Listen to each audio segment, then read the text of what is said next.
Fala galera, tudo bem com vocês? Eu sou o Francisco Porfírio, professor de filosofia, e vim aqui hoje fazer uma videoaula aqui um pouco diferente. A gente vai pegar aqui um filme, um sucesso de bilheteria da DC, embora tenha sofrido ali algumas críticas, dentro do pessoal do cinema, mas um filme interessante de 2016, Esquadrão Suicida, que em 2021 recebe aí uma espécie de reboot, de meio, um pouco regravação, um pouco continuidade também. Isso ainda não ficou explícito pra gente, embora já tenha saído o trailer, que é o Esquadrão Suicida, que muita gente conhece como Esquadrão Suicida 2, mas não será continuação, não será Esquadrão Suicida 2, pelo menos não que foi lançado pra gente, que foi passado pra gente até agora pelos estúdios. Bem, nós vamos falar sobre Esquadrão Suicida e pegar um gancho aqui para a filosofia. Esquadrão Suicida, contrato social e valores morais. Mas antes de passar para a nossa videoaula, que tá bacana, tá interessante, já deixa o seu like, o conteúdo tá legal, compartilha esse material. Tá chegando aqui agora, não é inscrito no nosso canal, se inscreva e ative o sininho para receber as notificações do que a gente posta aqui, porque temos muito conteúdo interessante para vocês. Vamos lá?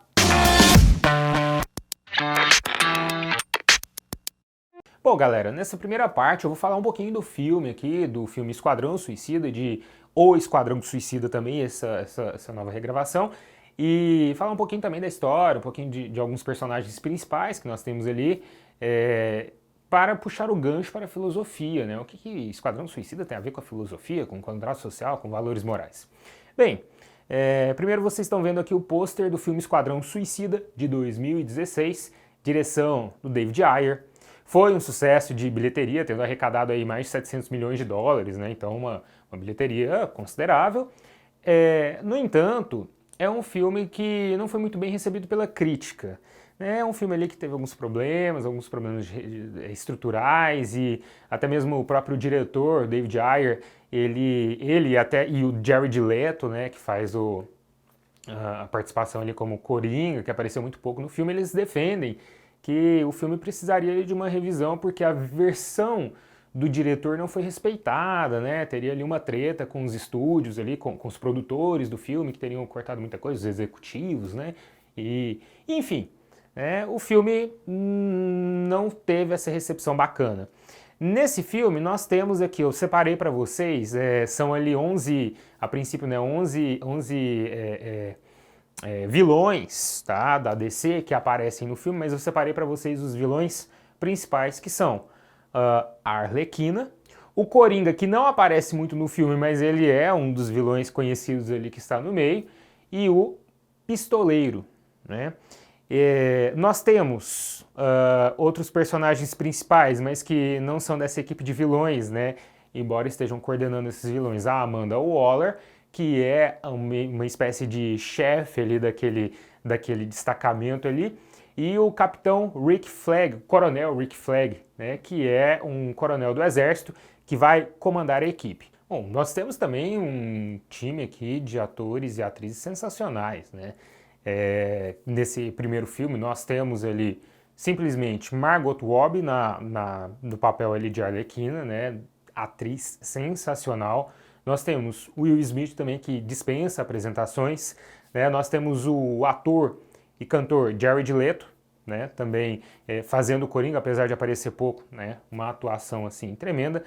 Viola Davis, que também é um sucesso assim como atriz e sensacional, também dispensa apresentações aí, como o Will Smith é uma atriz assim já consagrada, já consolidada aí há alguns anos. O Will Smith também. Jared Leto já tem alguns anos de carreira. Margot Robbie é uma revelação um pouco mais recente no mundo do cinema, mas são grandes atores e atrizes, é um bom corpo ali, e é um filme que tinha de tudo, para ter essa boa recepção crítica, mas acabou não rolando ali por aqueles problemas que eu já tinha discutido com vocês.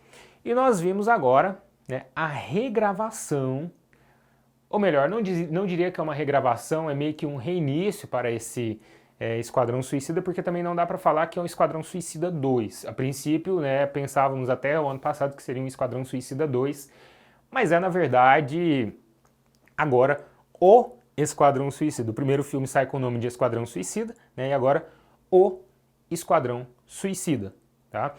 É um filme que mantém ali a Viola Davis, né, que mantém a Amanda Waller, que mantém o Capitão Rick Flag, o Coronel Rick Flagger, mas que no corpo de vilões aqui só manterá mesmo a Arlequina, interpretada por Margot Robbie. Bom, o filme O Esquadrão Suicida, né, previsto para lançamento agora em 2021, direção do James Gunn, ele traz algumas mudanças, manteve só a Arlequina, ele conta agora com 15 vilões, né? Vou contar um pouquinho do enredo, né, da trama, desde a franquia, desde o filme de 2016 até um pouquinho agora, assim, para a gente entender, porque a história é mais ou menos a mesma, assim, tem uma narrativa ali que é a mesma. O que acontece?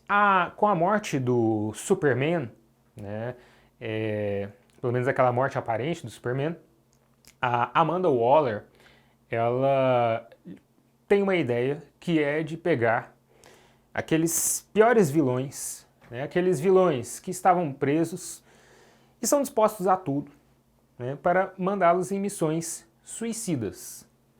Por isso que há um esquadrão suicida. São missões ali que ninguém toparia, né, que nenhum herói toparia, que uma pessoa que tivesse ali o mínimo de condição de vida, de expectativa de vida, de alguma vida assim, toparia. Então, a ideia é pegar aquela galera mesmo que, velho, não tem nada a perder, né? E aí essa galera atua ali nessas missões, tá?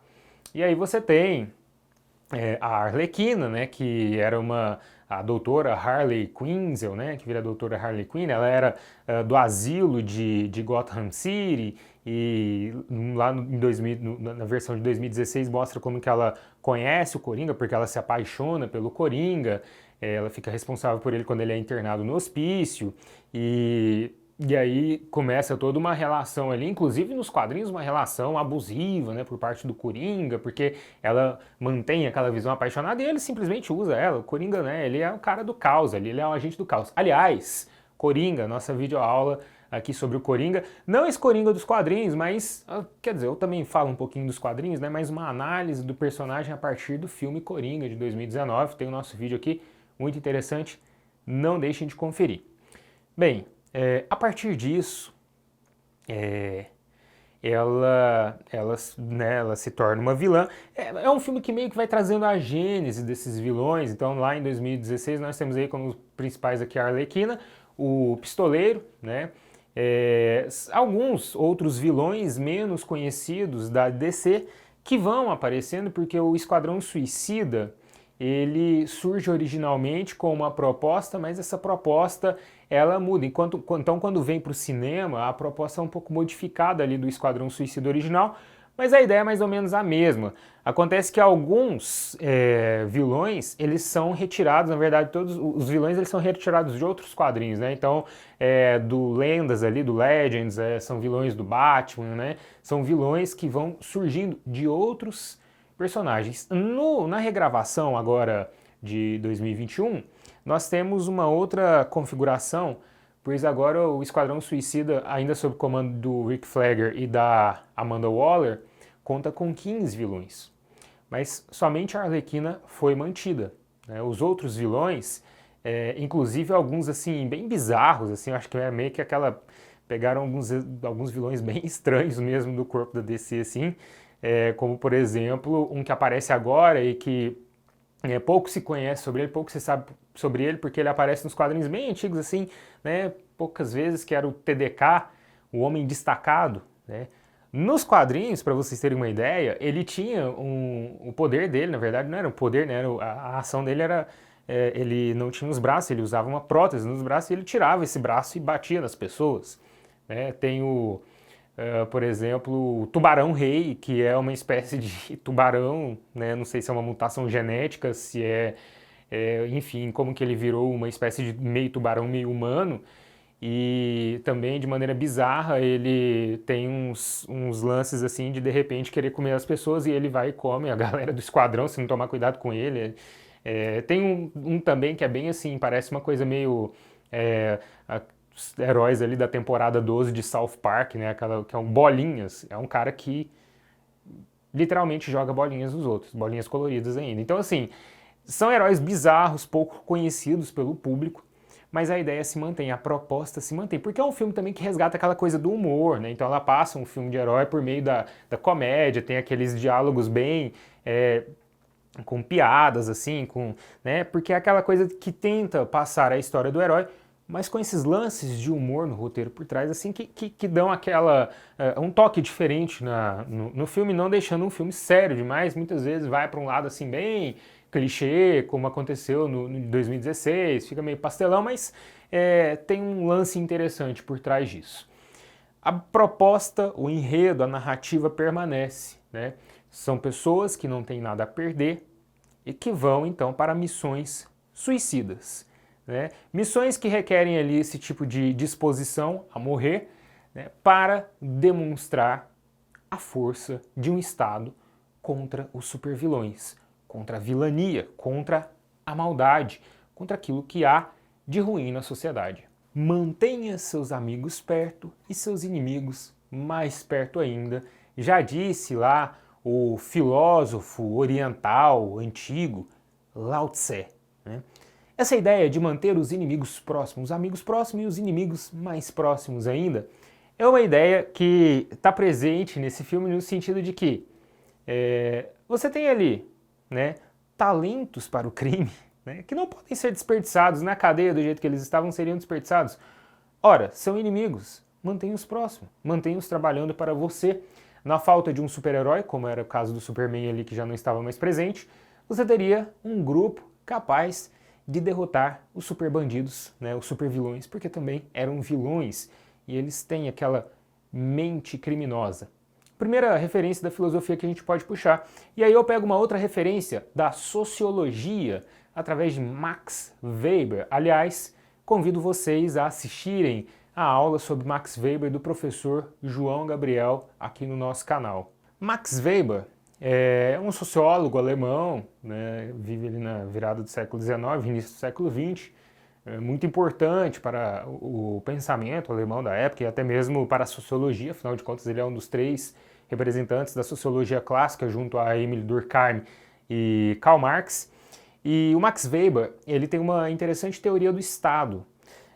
Segundo Weber, o Estado deve deter o monopólio da violência. O Estado, ele se faz ali, né, por um corpo burocrático e ele deve deter o monopólio da violência, né? Então, ele deve garantir que a violência seja exercida só por ele, somente por ele, através de seus braços armados, né, como a polícia, como as forças armadas. É o que acontece aqui no caso. Nós temos a configuração social, sei lá, a cidade de Gotham, por exemplo, né, para falar desse universo Marvel, né, o mundo. E nós temos no mundo vilões que cometem atos de violência. Eles não estão ligados ao Estado.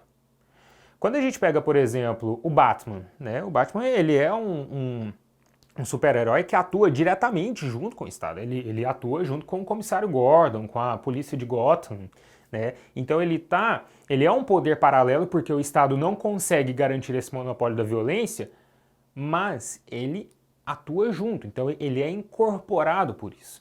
É mais ou menos o que acontece aqui com o Esquadrão Suicida, afinal de contas, os vilões do Esquadrão Suicida estavam sob a custódia do Estado, eram vilões que tinham sido presos, né, por cometerem lá seus atos de vilania, estavam presos.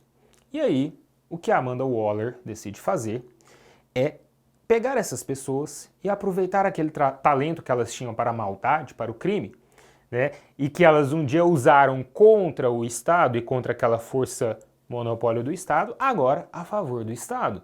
Ou seja, a ideia aqui é você garantir o monopólio do Estado dessa violência, você garantir essa força, né, combatendo o crime, mas trazendo pessoas ali que já pertenceram a esse crime para lutar com você, né? Então, assim, é uma estratégia muito bem acertada, vamos dizer assim, o que eles fazem, porque, afinal de contas, como eu já disse, ninguém toparia encarar o tipo de missão que esse Esquadrão Suicida encara. Outra referência filosófica que a gente pode pegar aqui está diretamente ligado com o título, com o subtítulo dessa videoaula, que é a questão do contrato social. E aí nós remetemos aqui a filósofos contratualistas que dentro da filosofia política, eles defenderam que a sociedade civil ela é formada através de um pacto ou contrato social. Para isso, eles dizem aqui que existia um estado hipotético, né? Esse estado hipotético era o estado de natureza. Nesse estado de natureza hipotético, as pessoas viviam em uma situação que ele chama desse estado de natureza, que não havia nenhum traço dessa configuração social, moralidade, né, moral, até mesmo normas éticas, política, Estado, nada disso. Por problemas ali nessa configuração, segundo Thomas Hobbes, né, Thomas Hobbes acreditava que o estado de natureza era o estado de caos, de violência.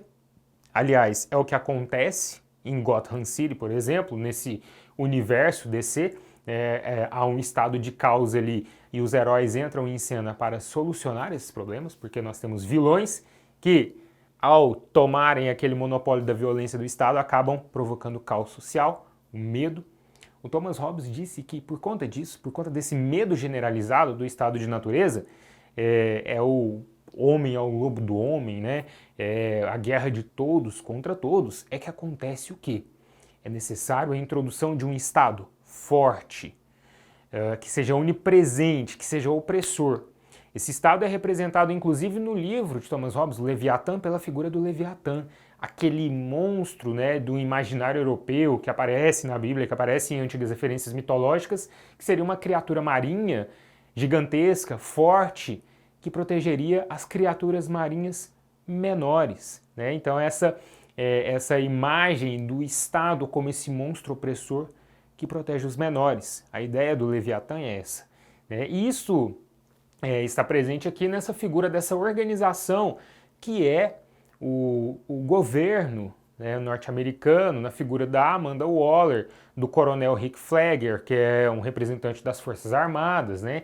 E eles ali vão atuar, né, vão recrutar uma força-tarefa, aquela força-tarefa X, para prender bandidos. É lógico, tá usando os vilões ali, né, que um dia lutaram contra esse Estado, mas a ideia é unir forças, somar forças para esse Estado para que ele fique cada vez mais forte e consiga reprimir a criminalidade.